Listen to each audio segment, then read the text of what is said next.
Армысыздар, өзіңе автомобиль қарап түрлі сайттарды ақтарғанда қытайлар кроссоверден басқа ештеңе шығармайтындай көрінуі мүмкін. Тренд сондай. Алайда гуанчжоулықтар седанға моданы қайтармақшы. Назарыңызда драйв пен стильді ұштастырған модель GAC M-POW. Бастайық.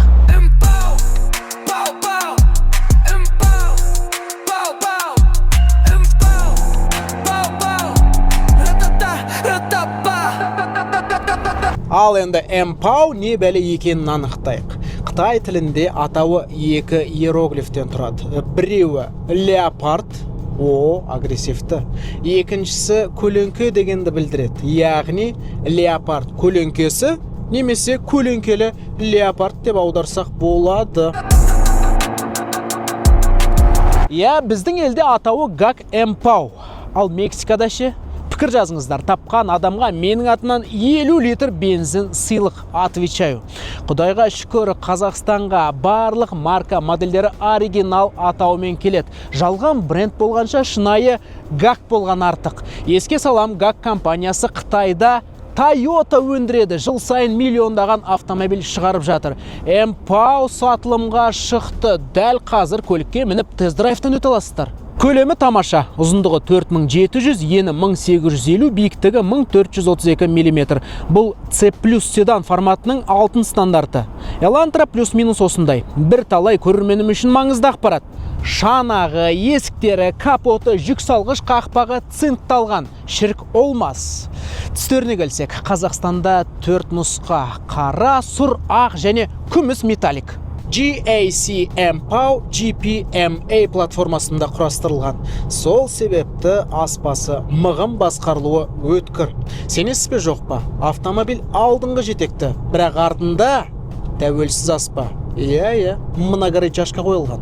Екі комплектация бар. Біріншісі GS. Базада екі қауіпсіздік жастығы, шүберек орындықтар, онда 2 дюймдық мультимедиа экраны, круиз контроль, паркинг датчигі базада. GL деп аталатын топ нұсқада спорттық етек, спорттық салон, агрессивті бамперлер, спойлер, 18 дюймдық дисклер. Салонда люк, 2 зоналы климат контроль, Yamaha аудиосистемасы, 360 камерасы, круиз контроль және тағы басқа. Комфорт жағынан M-POW GL таңдаған адамның көңілі қалмау керек. Салоны комбинацияланған сұр және қара түсті.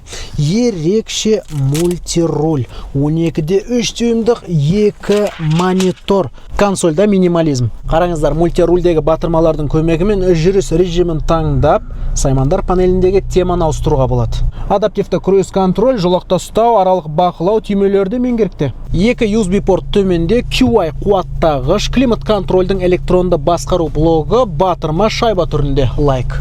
Интеркулерде водяное охлаждение. Заманауи шешім.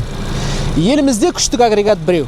170 ат күшіне қуатталған 1,5 литр турбо, жоғары айналымдағы моменті 250 ньютон-метр. Вариатор емес, қарқынды мотормен жұптаса жұмыс істейтін робот 100-ге жылдамдықты 6-9 секундта жеткізеді. Қазір жай ғана тыңдаңыздар, автомобильді от алдырып жүрген сайын бұл дыбысты есту ғанибет емес пе? Әшейін орнынан қозғалдым. 100-ге жеткізіп сат. Чотам. Әдем. Бұл азаматтық автомобиль болған үшін мен таңғалдырып жатыр да. Әрине спорткар емес, күнделікті жүріске арналған, тіпті отбасылық автомобиль деп айтуға болады. Бірақ та жеге талай роботқа мініп көрдім. M-POW ренжітпеді. 2 дымқыл ілінісу бар ДКТ туп етіп тұрған жоқ. Жүріс кезіндегі эргономикасы туралы айта кетсем, панельдегі ең маңызды функциялардың батырмасына қолыңыз спокойно жетіп тұр. Бірақ та дыбыс изоляциясы ақсап тұрғандай, көңілден шықпады. Төмен жылдамдықта бәрі нормально, сырттан дыбыс келмейді. Ал жылдамдық 100-ден аса бастағанда қапталдан желдің дыбысы гүлдейді. Тура Camry 70-дегі сияқты. Естіп тұрсыз ба?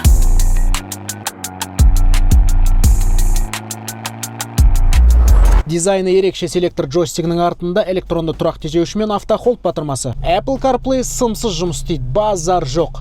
Солтүстікте өте керек функциялар туралы. Барлық орындықтары, қапталдық айналары, алдыңғы артқы әйнегі жылтылады.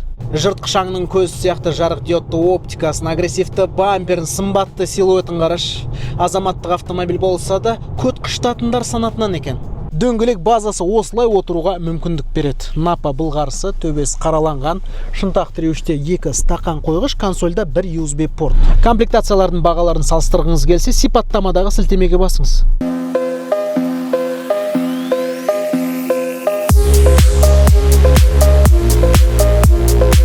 Массасы 1475 килограмм. Басқарылы ұнап тұре. Өте өткір. Рөлдің кері байланысы тамаша. Сол себепті системасы туралы көбірек айтқым келіп тұр. МПАУда әйгілі ZF өндіретін DP EPS электрокүшейткіш орнатылған. BMW-де тура осы система. Дәстүрлі Calum EPS-тен айырмашылығы мынада. Моторчигі рөл механизмінің өзіне орнатылған. Яғни басқарылу қатаңдығы геометриялық прогрессиямен өседі. Салон расымен жайлы, өте комфортты жайғасасың. Айтпақшы, қазір комфорт режимінде кетіп бара жатырмыз. Спортқа қоямыз, мінез қосылады. Спорт плюсқа қоямыз, ақырат. Және заслонканы ашамыз.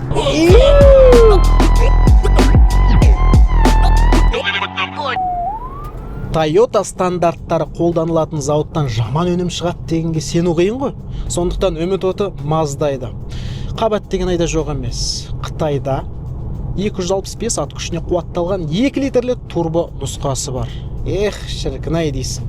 Зато біздің топ нұсқада мотор дыбысын күшейтетін батырма бар. Рөлде орналасқан. Қалай кетті? Сиқыр ма?